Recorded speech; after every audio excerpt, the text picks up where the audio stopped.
Excellent, excellent. Well, good afternoon and welcome. If today's your first time with us, my name is Chris. I'm the lead pastor here at Hoboken Grace. And as we come together today, we are continuing our conversation called The Love Project and looking at how Jesus, as he steps into our lives, every single one of our lives, how he steps in and he's shifting the way that we look at love. You thought love looked like this, but it actually looks like this. You've heard it said that love works this way, but it actually works this way. And specifically speaking to the vision that we have of love. All of us have a vision of where we're going with our lives. And in that, we have a vision of what love looks like. And Jesus is stepping in and saying, no, let me reshape that for you. Let me teach you what love actually looks like. If you weren't able to be with us last week as we began this, I highly encourage you to go back and to watch or to listen to it online as it kind of sets the foundation for how Jesus does that. And for the next couple of weeks, what we're going to do is we're going to begin unpacking that. How does he speak to that vision? How does he shift that vision, both theoretically and practically? Because, again, and we say this quite frequently here at Hoboken Grace, if it doesn't impact Monday, we're wasting our time. This isn't just about learning. This is about living. It's about following Jesus. It changes the way that we engage this journey as we encounter the truth of who Jesus was and what Jesus has taught us. And so we're going to be unpacking this theoretically and practically, beginning with this week, spontaneity. Beginning with spontaneity, because you see, for most of us, we have a vision of love that's spontaneous. We feel and we act. We feel and we act. We feel and we act. Our vision of love is spontaneous. He felt so passionately about me that he stopped and got flowers on the way home. She felt so passionately about me that she had to lean over and kiss me. Our vision of love is spontaneous. We feel and we act. And when someone feels and acts a lot, when it happens quite frequently, then we say, okay, they love me or I love them because I'm feeling and acting a lot. We have a vision of love that is spontaneous. Because again, remember, we think that love happens to us. We fall into and out of love. It's something that happens to me. It's a feeling that happens to me, not something that happens through me. It's spontaneous. I feel and I act. We think that love is a feeling that impacts actions as opposed to what we talked about last week, that love is actually actions that impact or affect our feelings. But because we believe that, we think that love is spontaneous. But then Jesus steps into our lives and he presents us with a different vision of love.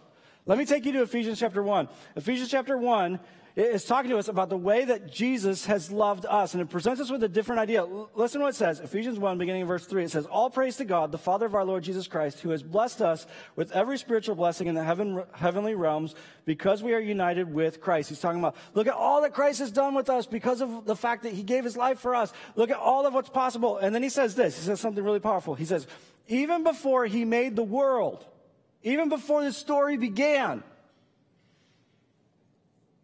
God loved us and chose us in Christ to be holy and without fault in his eyes. We think that love is spontaneous. We have a vision of love that's spontaneous. We feel and we act. God comes to us and says, no, let me give you a different vision of love. My vision of love is intentional. Jesus didn't just on a whim love you. Jesus didn't one day decide, oh, you know what, I do kind of like them. I'm going to love them. Jesus didn't go to the cross. Jesus didn't go to the cross because he just all of a sudden felt a certain way. No. What we're seeing in this passage is that from the beginning of the story, he had planned to go to the cross for you. From the beginning of the story, before the world was even created, he had planned to intentionally love you. We have a vision of love that's spontaneous. God comes to us and says, let me present you with a different vision of love. My love isn't spontaneous. My love is intentional. It's planned. It's faithful. It's consistent. It's methodical. I didn't just in a moment feel a certain way and then I decided to love you. No. I've loved you from the very beginning, and I have been faithful to love you all the way through it. And this is true. It doesn't matter who you are. Doesn't matter what you've done. It doesn't matter where you've been. God not only planned for you to be a part of this story, but he planned for his son to give his life for you, to intentionally love you. From the very beginning, he planned this. He says, no. Love is intentional. Love is methodical. Love is planned. Love is faithful. Now I know what you're thinking, because almost every time I walk someone through this, and I say, no, you have to have a different vision of love. Look at how God has loved us. It's intentional. It's consistent. It's methodical. It's faithful. They look back at me, and consistently I get the same response. That doesn't sound very romantic at all. And if you think about the way that we think about romance, it doesn't fit the way that we think about romance. No one has ever said, oh, he's so romantic, he's crazy faithful. No one has ever said, man, she's so romantic, she's very methodical. No one says that, because we don't look at romance that way. We've been sold a fool's idea of romance. I don't know if you know this or not, but romance is subjective. It's cultural. It has to do with your environment. Different cultures experience romance or look at romance, talk about romance in different ways. And our culture has sold us a fool's narrative regarding romance. Our culture has sold us an idea of romance that celebrates the fool who catches his girlfriend at the airport more than it celebrates the wisdom that would have never let her get there. Do you understand this? It celebrates the fool that catches his girlfriend at the gate more than the wisdom that would never have let that happen. I frequently ruin these movies for my wife. Because the scene comes on and he's running into the airport and I'm sitting there. She said, why are you not moved by this? I say, everything I know about this couple says they've got 6 months tops. Tops. The whole thing that led them there was they weren't honest, they didn't communicate, they don't know what love is. It's what led them there, but we celebrate it. Why? Because he got her at the gate and then they kiss. It's amazing. It's so romantic. No, it's stupid.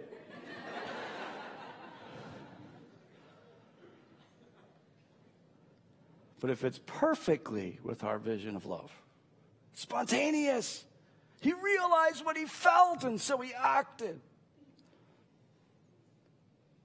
We've been sold a fool's narrative regarding romance. Fits perfectly with our vision. Love is spontaneous. You feel and you act. You feel and you act. If you continue to look at love that way, if you continue to have that vision of love, you're going to have a consistent problem, and that is this. It will be easier for you to love someone new than it will be to have lasting, meaningful love. Because those feelings aren't love. Those feelings are arousal, attraction, curiosity, excitement. This past weekend, my son had his birthday. Happens every time my kids have a birthday. They get these new toys. Oh, I love this toy. I love this toy. For about a month. Month, 2 goes by. Who knows where it is? It's gone. The whole Toy Story idea that a child gives its toy its purpose and all that doesn't happen in my house. They love it. I don't know where it is. For some of us, our vision of love is no greater than a child with a new toy.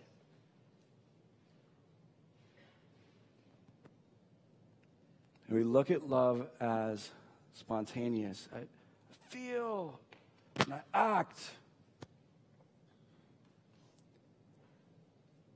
And God's saying, no. That's not what love actually looks like. Love is consistent.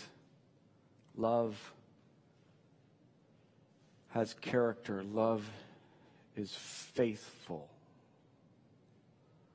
I love the way that this is captured, and the two ideas of romance are captured in the movie The Notebook. And I know you're going to make fun of me because I bring this up. And this is a younger crowd. Typically, this crowd is our younger crowd. So some of you may not have seen The Notebook. You may be thinking, what is that? It was a movie that came out about 14 years ago, which is when some of you were born.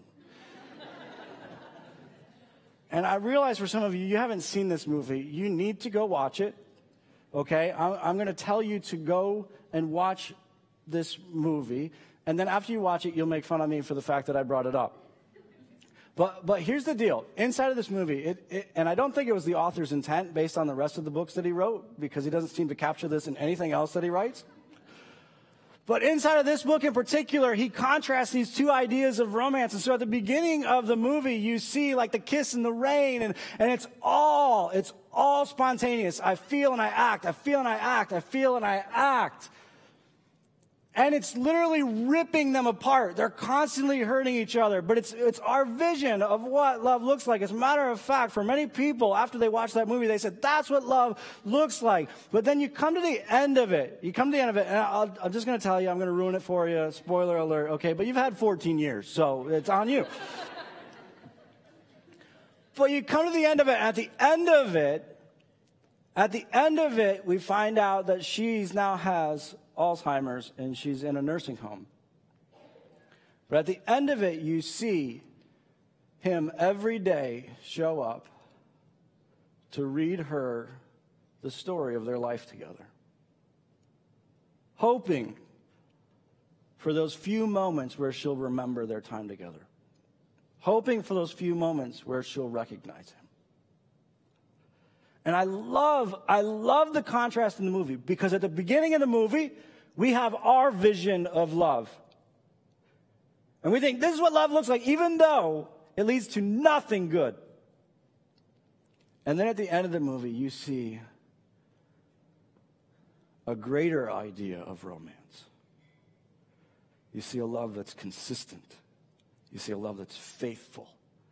You see a love that's methodical. You see a love that shows up day after day after day after day. And our culture has come in and said, no, this is what romances look like. But the truth is, when you actually see it, you know it. And you know, that's what I actually want. That's what I actually want. I don't want a love that just shows up when someone feels it. I want a love that shows up over and over again. And Jesus steps into our lives and says, you guys have this spontaneous view of love. You have this idea of love that's impacted or influenced by what you feel. He says, no, my love is consistent no matter how I feel. And it's intentional. I don't just hope that it will happen. I make sure it happens.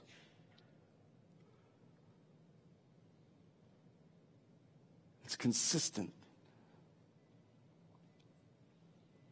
We have to shift the way that we think about love. We have to shift our vision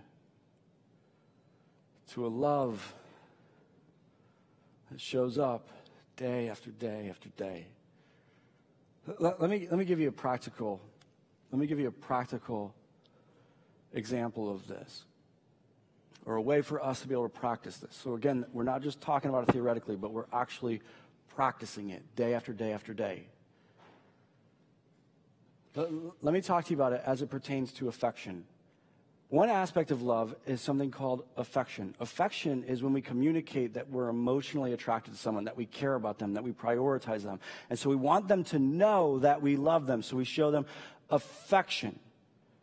It's how we communicate that. No, we're passionate about them. And I know for some of you, because of the fact that we've been walking through this, and I've been saying, listen, love isn't a feeling that moves us to action. You hear me saying that the feeling doesn't matter. That's not actually true. As a matter of fact, in the scriptures, there's a book called Song of Solomon, and it's gives us this picture of a relationship. And inside the picture, there's incredible passion. There's incredible emotion. Let me just give you the beginning of the book. Song of Solomon, chapter 1, beginning of verse 2, it says, let him kiss me with the kisses of his mouth, for your love is more delightful than wine. Pleasing is the fragrance of your perfumes. Your name is like perfume poured out. The entire book is filled with passion and emotion. I'm not telling you that it's not important. It's just not the foundation of love. And one of the things, if we're going to love each other well, one of the aspects of love that we have to get a hold of is this idea of affection. Now, affection is tricky because affection is an aspect of love that's subjective. There are aspects of love that are objective. In other words, God has defined them. If you look at 1 Corinthians 13, he's defining for us love. He's saying you don't just get to make up your own mind about what love looks like. It looks like this. Love isn't envious. This is what it looks like. And there are aspects of love that are objective, that God has defined for us. He said, this is what it looks like. And that's important because some of us have really twisted views of love based on our experience in the past. And so for some of you think love is dangerous. And God says, no, love isn't like that. Or some of you think that love is abusive. God says, no, love isn't like, because of your experience, you bring that into your definition or the way you look at love. There are certain aspects of love that are defined, that God says, no, love is like this. But then there are other aspects of love that are subjective, that are based on the individual and how they experience or feel love, their personality, how they've been created. Jesus actually loves you this way. One of the really cool things about Jesus' time on earth is that as you watch him interact with people, he almost never says the same thing twice. Because he's constantly speaking, not in general terms, but he's constantly speaking to the people in front of him. And so he's paying attention to how they're created. He's paying attention to their personality. He's paying attention to where they are on the journey. All of that is shaped, and he's loving them based on who they are and the uniqueness of who they are as an individual, the uniqueness of who they are as a group. And if you're going to learn how to be able to love well, you have to pay attention to affection. And affection looks different for all of us based on how we're created and how the journey that we've been on, all sorts of different things that factor into this. Some of you may have heard of the 5 love languages. It speaks to this the way in which we experience love differently, how we experience affection differently. And one of the things that you're going to have to do if you're going to love someone well is you have to figure out how do they experience affection.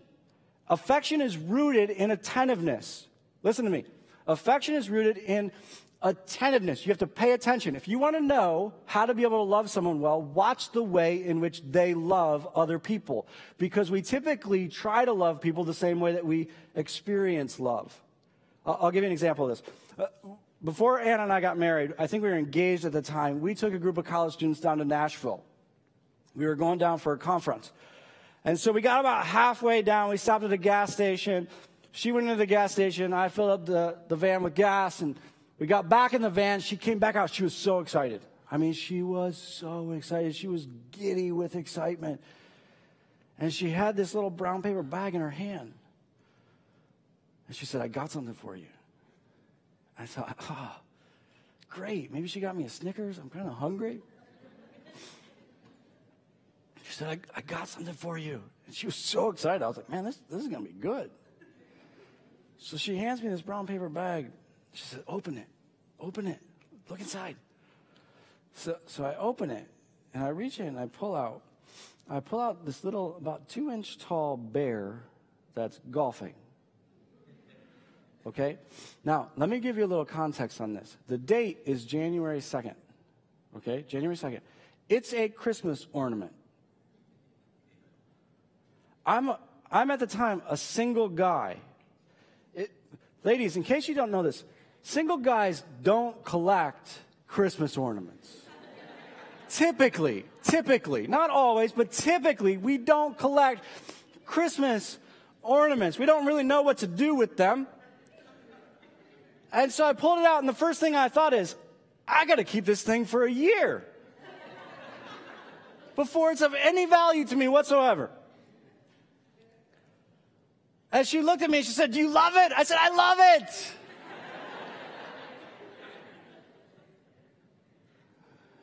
I put it back in the bag, put it in the middle there, console. Drove the rest of the way to Nashville, got there, went to our rooms. Next morning, we came back together, got in the van, we were driving to the conference, and I look over, and she is furious. I mean, furious. I look at her. What's wrong? Nothing. You've been there. We've all done it. Nothing. And it was one of those nothings where you're like, this is bad deal. Bad deal. We get to the conference, the college students go in. I'm like, listen, we got to talk. What in the world is going on? Nothing. What's going on? Nothing. What's going on? Nothing. Finally, you have to tell me. And then she looks at me. She looks at me and she said, I got you that bear. And you just put it back in the bag and left it in the console. You didn't even care.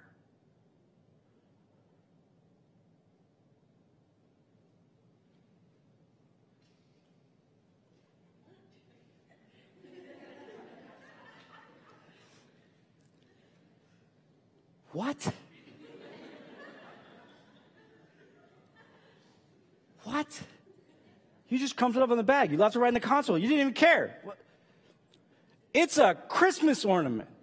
What did you want me to do with it overnight?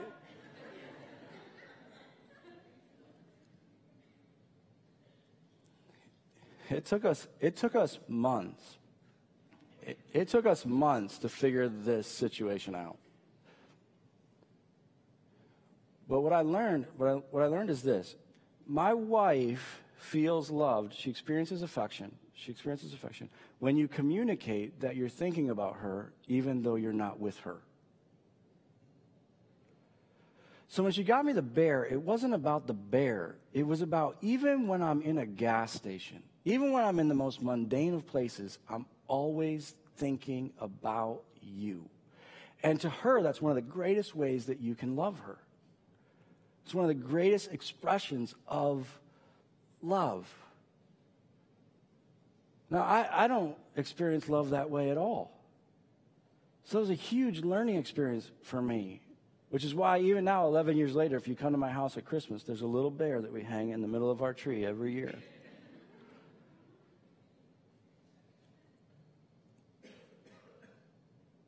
And that bear taught me a lot about how to be able to love my wife. Affection is rooted in attentiveness. You have to pay attention to, okay, how do they communicate love so that you know how to be able to communicate love to them.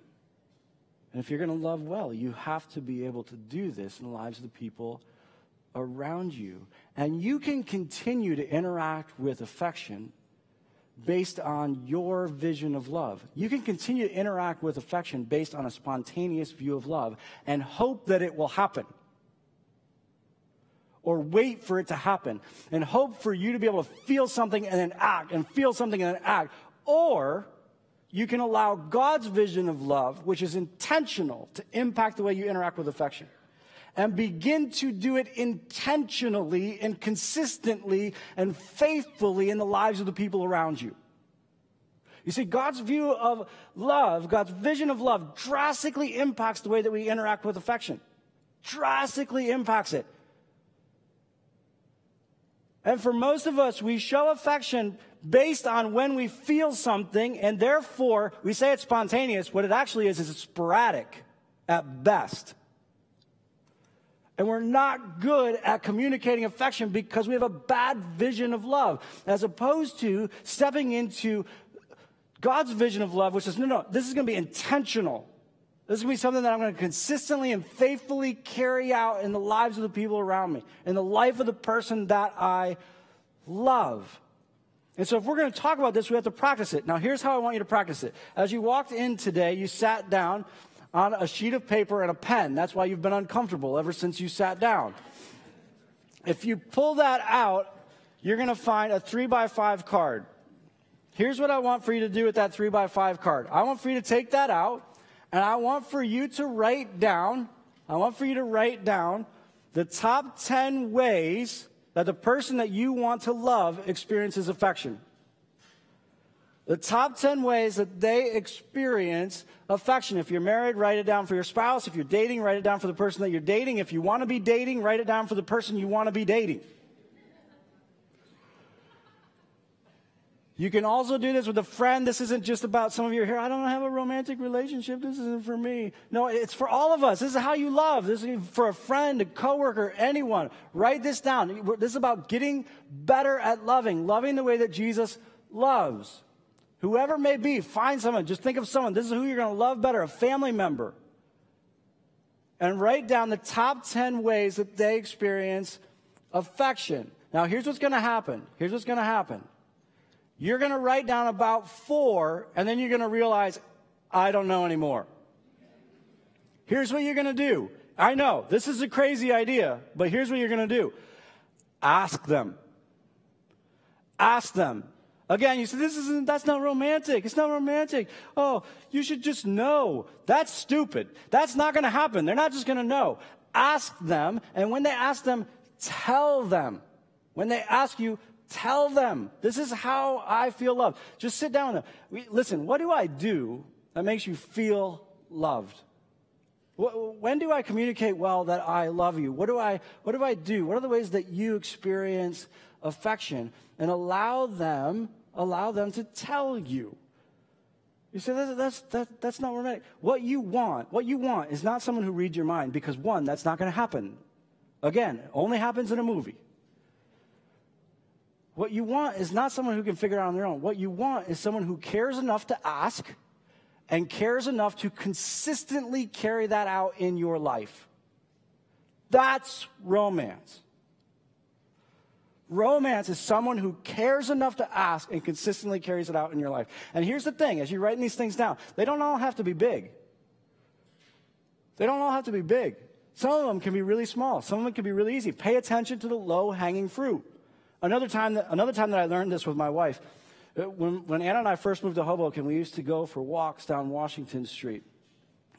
It was one of the highlights of our week. Usually at least once a week we'd go for a walk together and just enjoy Washington Street before three little monsters disturbed that whole process. But we used to love it. And I remember a couple months after we moved here, we were walking down Washington Street, and all of a sudden she turned to me and she said, "Oh, it's time for us to stop holding hands." I said, "What do you mean?" She said, "Well, when we walk, I reach out and I take your hand. You usually hold it for about a minute or so, and then you give it a little squeeze, and then you let go. It's my cue to know that, okay, we're done holding hands now." I said, "I don't do that." I knew I hate holding hands. I hate it. It's gross. It's weird. Your hands get sweaty. It throws off your pace of walking. It's uncomfortable. There's nothing good about it really at all. So I knew that, but I said, "I don't do that." She said, "Yes, you do." I said, "There's no way." She said, "Yes, you do." So I started paying attention to it. Sure enough, I did it all the time. I didn't even think about it. I did it subconsciously. I didn't even know that I was doing it. But as I walked through that process, I realized something. This is a really easy way to show my wife that I love her. And some of the things that are necessary for me to show my wife that I love her are really hard. So I need to communicate well with my wife. That's really hard for me. I'm a terrible communicator inside of relationships. I know it's odd with what I do, but I am. I'm a terrible communicator inside of relationships. That's really hard. But holding her hand is easy. So I realized, okay, wait a second, I can take advantage of low-hanging fruit here. And I began to practice, and I still to this day practice it. When we go for a walk or when we're out somewhere, I make sure that my wife doesn't have to reach for my hand. I reach for hers first. Super easy, and it makes her feel really loved. She's like, "Wow, he really loves me." I'm like, "Yeah, I'm great." It doesn't have to be big and complicated. And some of them are expensive. You're looking at this, you're like, man, because here's the thing. For those of you who are married, here's what I want you to do. You write down the 10, and this is what I want you to do. I want you to put this somewhere that you're going to see it every weekday. Put it in your cubicle, put it in your wallet, put it somewhere you're going to see it every single weekday. And you're going to practice. You're going to choose one of those things to practice every single weekday, at least for the next 3 months. Every single weekday. We're not just going to talk about this, we're going to practice it. You're going to practice it every single weekday. You say, man, if I start doing that every single weekday, I'm going to buy her flowers. This is going to get expensive. Yeah, invest in what matters. Why does that give us pause? I constantly have conversations with people. I'm like, yeah, you need to start going on dates every week. And they say, man, that's going to get expensive. Why is it that you're spending more money on clothes than the people that you love? Why? Why are we hesitating to invest in our relationships? Are we serious? Invest in it. Now, here's the other thing. If you're here and you're dating, don't do this every week. Listen to me. I mean, don't do this every day. You're going to freak them out. All right? And they're going to run. Be smart, people. Be smart. If you're dating, or if this is a friend or something like that, we're talking like 2 times a week, max. Right there, okay? Don't drive them off. All right? 2 times a week. But you decide, affection's not going to be spontaneous. Affection's going to be intentional. If you decide that in your relationship, it's going to drastically and radically change your relationship. I had a friend, he got married. He didn't always make the best decisions in his life. Let me just put it that way. He got married, and I thought, man, I don't know. But he practiced this. As a matter of fact, he practiced this better than anyone I know. He has an amazing marriage. Because he decided, I'm not going to hope that it happens. I'm not going to be a victim of love. Love is not going to be something that happens to me. Love is going to be something that happens through me consistently with my wife. And he carried that out. If you do this, it will drastically transform your relationships. If you take on God's vision of love, planned, intentional, faithful,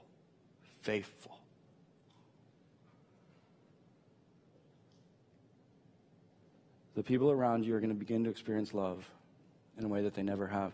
Jesus says to his disciples, he says, people are going to know that you're my followers. How?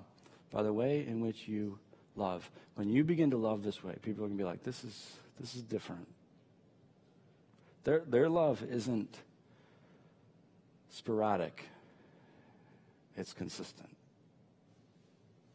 Their love is different. It's time for a new vision of what love looks like. A bigger vision of what love looks like. And if we allow him, he can and he will lead us into that. Will you pray with me? Father,